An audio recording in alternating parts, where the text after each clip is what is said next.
Ayun, hello guys, andito pa rin tayo sa JK Works yan.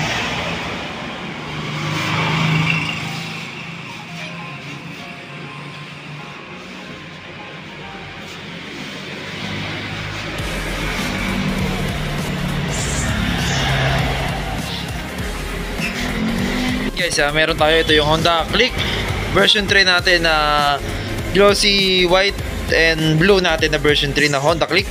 Yan, ituturo ko sa inyo guys kung paano mag-reset nitong ating yan guys, itong ating panel gauge. I-reset natin itong oil change natin yan. Off ko muna ulit. Yan. CO natin. Yan.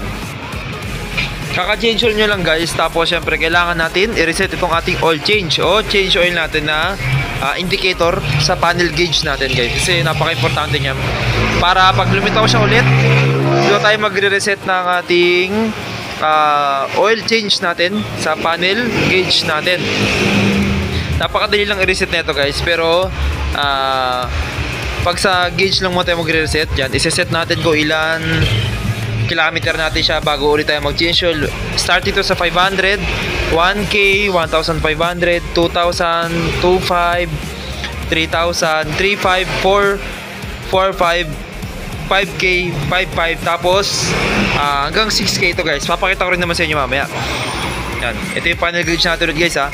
Applicable pala to sa version 2 ng Click FI, Click 125, Click 150,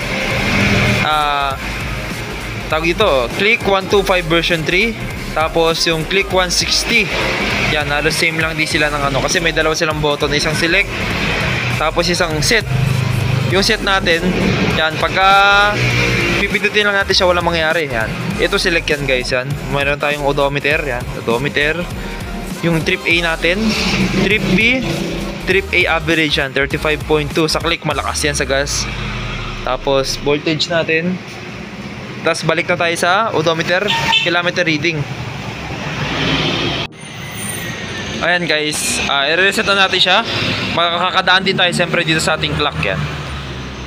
Yan, pagka magre-reset tayo ng clock, tuturo ko na rin sa inyo guys, kasi dadaan muna tayo dyan bago tayo lumipat dito sa ating oil change para na tayo mag-set nung kilometer kung kailan tayo mag-change oil. Ituturo ko na rin yung sa clock. Yan. Kailangan lang natin gawin siyempre guys, yan. Off, diba? On lang natin yan. Yan. Kailangan matapos yung display. Tapos itong dalawang button kasi yan, set. Pag kiniklik natin yung set, yan, walang mangyayari. Tapos sa select, yan, meron. Yan yung trip A natin pagkatapos sa odometer. Trip B, trip A average natin yan, kilometer per liter natin. Para sa click, Honda Click 125, malakas tong 35 na to guys. Dapat average kayo 45 para masabing tipid yung Honda Click ninyo. Yan, tapos balik tayo sa voltage. Kailangan pag umaandar guys, pumapalo yan ng ano 14 o 13 yan. Napapaandar rin natin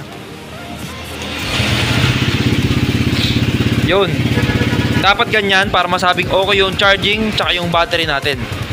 Yan, papatayin ko na yung motor. Yan. So, balik natin yan. Ayan guys. Yan. Linaw ba? Sa oil change tong nakailaw na to yan. Hindi siya makapag-focus guys yan. Ngayon, kailangan natin itong dalawang daliri natin o dalawang daliri nyo guys. I-hold lang natin itong balik muna tayo dito kay yan, odometer. Dalawa, hold natin. Siguro mga 3 seconds siguro yan. Tapos mag-blink yung sa may clock natin. 1, 2, 3. O yun, 3. Pag pinindot natin, tetesting natin guys para alam nyo. Pinindot natin yung itong select muna guys. Yan. Select. Yun. Lilipat na tayo dito agad kay oil change. Yan. Pero balik tayo muna dun para sa clock. Yan. Select. Babalik. Lilipat na tayo agad. Hold. Pag nag-blink, select. Para yung ating lilipat na agad. Yung clock nyo, kung gusto nyo ayusin, set nyo lang dito yan. Siset tayo di sa set. Yan. Hold 3 seconds. Yan. Set. Yon. Tapos select 1, 2, 3, 4, 5. Kung anong oras, balik natin sa 6. Ay, lumagpas tayo. Yan. Tapos set, lipat sa kabila.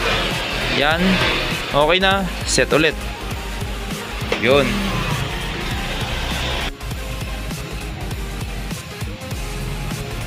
Yan guys, nagbiblick na yung ating oil change. Yan. Tapos set tayo. Yan, set. Yun. Tapos yan, kailangan natin ibahin siya. Kasi 2,000 medyo mataas yan. Yan, 2,500. Pindutin nyo lang guys hanggang umabot 6,000. Yan, babalik tayo. Iwa 1,500 lang natin. Yan, 6,000 yung max. Tingnan nyo.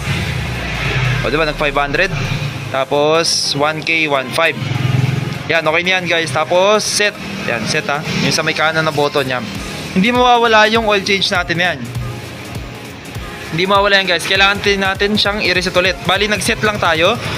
Tapos, kailangan natin i-clear yung oil change natin.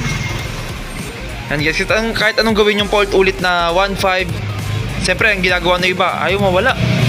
Dadagdagan nila, gagawin nilang 2K. Kasi baka iniisip nila, ayaw ng motor o yung dating ginamit na reset is 2K, ayaw bumaba. Pero hindi guys, tatanggalin natin yan. Off lang natin itong susian natin, ignition natin para mawala yung display dito sa panel.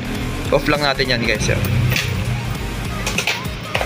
Yan guys, pag off natin guys, naka-off na siya, kailangan natin lang i-hold yung ating set.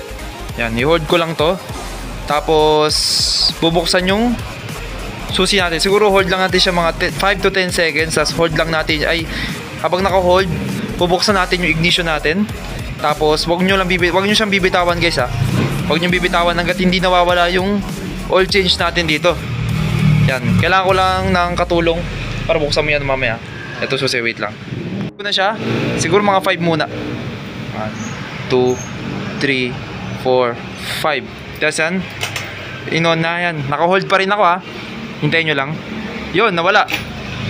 Ganun lang kadali mag-reset itong pang Honda Click 125 version 2, version 3, Honda Click 150 version 2, tapos Honda Click 160. Yan, kasi yung sa 160 halos ganito lang din yung panel niya. Iba na yung sa mga ADB PCX, iba yung button niya. Pero ganun lang din siguro yung concept nun guys. Yan. Iilaw na lang ulit yun guys pag umabot tayo ng kailangan natin siya na-reset 8,009. Iilaw yun ng 9,509. Yan, dapat umilaw siya. Hindi 1,000, hindi 2,000 na tinakbo natin. Tapos dito sa trip A, pwede rin tayo mag-reset. Yan, hold lang natin. Hold.